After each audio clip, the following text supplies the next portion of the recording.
Simultaneous linear equation solve करने के लिए रिलैक्सेशन मेथड में एक और एग्जांपल ले लेते हैं। ये वाला, इसमें 3 इक्वेशंस हैं। तो सबसे पहले देखेंगे कि इसको रीअरेंज करने की ज़रूरत है या नहीं है। तो देखिए, पहले में x का कोफिशिएंट लार्जेस्ट है, दूसरे में y का कोफिशिएंट लार्जेस्ट है और तीसरे में z का कोफिशिएंट लार्जेस्ट है। तो इस वजह से इसको रीअरेंज करने की ज़रूरत नहीं है। पहली इक्वेशन से आप r1 निकाल लीजिए 50 माइनस, और ये पूरा जो पोर्शन है उसको राइट हैंड साइड में ले आते हैं। इस तरीके से ये तीनों इक्वेशंस बन गई। अब टेबल बना लेते हैं। तो आप देख सकते हैं इसमें क्या करते हैं, रेजिड्यूल्स की वैल्यू निकालनी नहीं होती है और इसके लिए आपको एक्स वाई और जेड की वैल्यू की ज़रूरत होती है। तो सबसे पहले देखिए क्या करेंगे, एक्स वाई जेड तीनों की वैल्यू 0 रखेंगे। उसकी हेल्प से R1 R2 R3 निकालेंगे तो 50 18 और 19 आ गया। इसमें आप देख सकते हैं, अगर लार्जेस्ट वैल्यू की बात करें, इन तीनों में जो लार्जेस्ट है वो है आपका R1। ओके, फिर हम ये भी देखते हैं, जो R1 से वैल्यू निकल के आती है वो x के रिस्पेक्ट में आएगी, ये y के लिए और ये z के लिए। ठीक है, और R1 से A11 रिलेटेड है, इससे A22 रिलेटेड है डायगोनल का एलिमेंट, इसमें डायगोनल का A33 वाला एलिमेंट आता है। ठीक है, अब देखिए लार्जेस्ट कौन सा हो गया 50, तो हमने यहाँ पे भी लार्जेस्ट 50 लिख दिया। अब इसमें x की वैल्यू निकलेगी तो d जो होता है, यानी कि डिफरेंस कह सकते हैं, या फिर 0 में कितना चेंज करना है नई वैल्यू के लिए, तो हमने dx से डिनोट कर लिया। ओके, अब क्या करेंगे, इस 50 में से A11 को डिवाइड कर देंगे। तो A11 कितना है आपका यहाँ पे 9, तो सॉल्व करके वैल्यू कितनी आ गई 5.55। तो इस तरीके से इस dx को, यानी कि x में कितना चेंज करना पड़ेगा 5.55, तो आपकी नई वैल्यू 5.55 हो गई।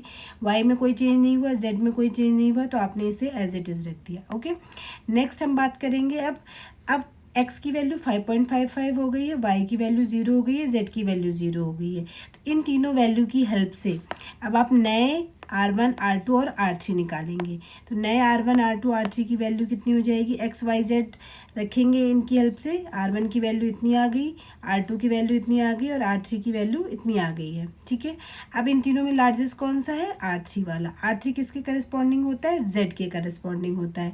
तो कैसे निकालेंगे, Z के करस्पॉन्डिंग में आपको A33 से डिवाइड करना पड़ेगा। A33 यानी कि 7। ठीक है, 30.1 में 7 से डिवाइड करेंगे तो आपको Z में चेंज कितनी करना है वो मिल जाएगा, तो 4.3 आ गया।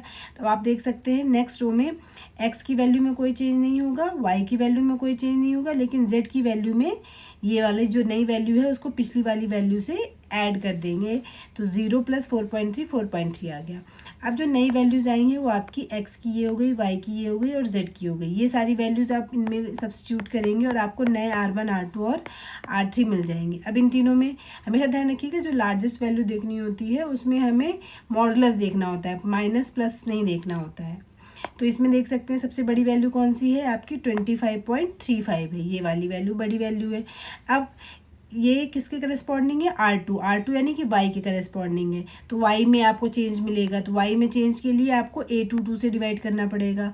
A22 यानी कि 5 से डिवाइड करेंगे इसमें, जो ये लार्जेस्ट आपने नोट किया 25.35 में, तो आ गया आपकी वैल्यू 5.07। ओके, अब यहाँ पे y में चेंज करना है आपको, तो x as it is remain रहेगा, z भी एज इट इज़ रिमेन रहेगा। y की ये वाली वैल्यू पिछली में ऐड कर देंगे 0 + 5.07, तो आपको ये नई वैल्यू रिसीव हो गई है। तो जैसे ही आपको ये नई वैल्यू रिसीव होगी, अब आप क्या करेंगे, इन तीनों नई वैल्यूज़ के लिए x y z की वैल्यू के लिए फिर से ये सारी वैल्यूज यहाँ रख के R1 R2 R3 निकाल ली। ये रेजिड्यूल्स अगर आप निकालते हैं तो आपकी जो भी नई R1 R2 ये आ गए, ये हो गया R1, ये हो गया R2, ये हो गया आपका R3।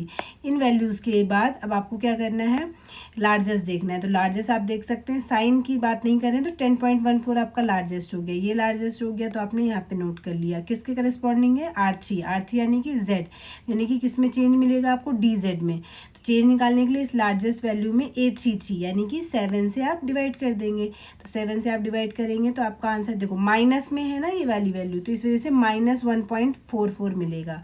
अब क्या करेंगे, देखिए सिर्फ जेड में चेंज हुआ है तो आपका जो x है वो एज इट इज़ रहेगा, y में भी कोई चेंज नहीं होगा, लेकिन जो जेड वाली वैल्यू पिछली वाली वैल्यू में नया वाला जो चेंज आया -1.44, दोनों को क्या करेंगे हम ऐड कर देंगे, और ऐड करने के बाद जो वैल्यू मिलेगी वो आपको नए जेड की वैल्यू हो जाएगी, जो कि है 2.86।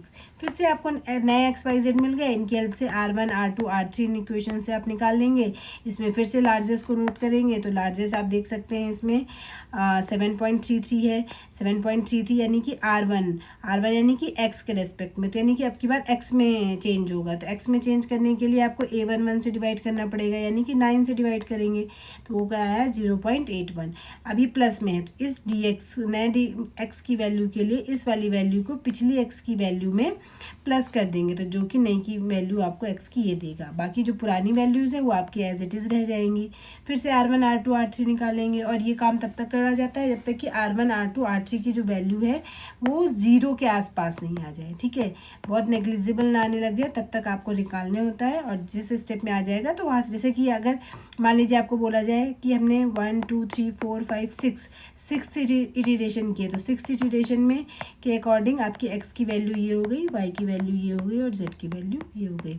आई होप आपको रिलैक्सेशन मेथड एकदम क्लियर हो गया होगा।